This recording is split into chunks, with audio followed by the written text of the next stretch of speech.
Իրելի երևանցիներ, Երևանի քաղաքապետարանը շին բարեկարգման ոլորտում իր աշխատանքները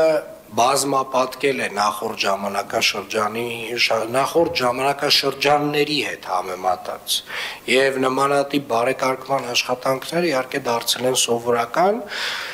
եւ ես ուզում եմ հատուկ շնորհակալություն հայտնել բոլոր այն անձանց, ովքեր որ ներգրաված են եղել այս ծրագրի շրջանակներում եւ իրապես մենք ստացել ենք շատ հետաքրքիր նոր միջավայր,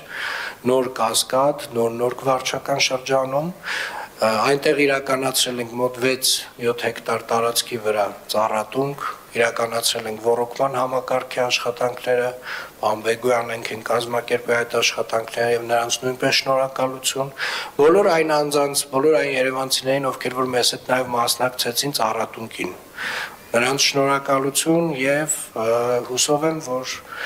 տվյալ վարչական շրջանի բնակիչները իրապես հաճախ կգնան այս վայր եւ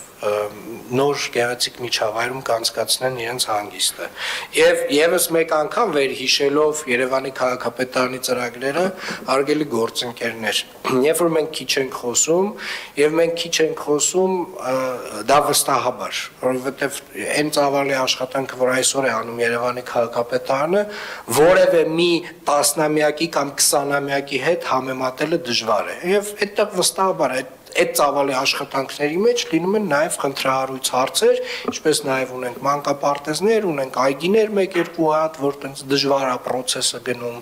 բայց այնուամենայնիվ, երբ որ դրականի մասին մենք շատ չենք խոսում, անընդհատ չենք թմկահարում, միգուցե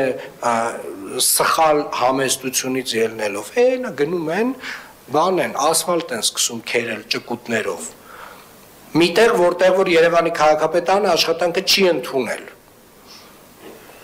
Ու դա է հիտը դառնում TikTok-յան։ Ու այնուամենայնիվ այդ վատ լուրերը միշտ մարդկանց ուշադրությունը ավելի են գրավելու, դրանում չի հարցը, բայց մեր պարտականությունն է այն ինչ որ մենք անում ենք, պատշաճ ներկայացնենք երևանցիներին, որովհետև ժողովուրդ ջան, եկեք անկեղծ լինենք, այս 3 տարվա ընթացքում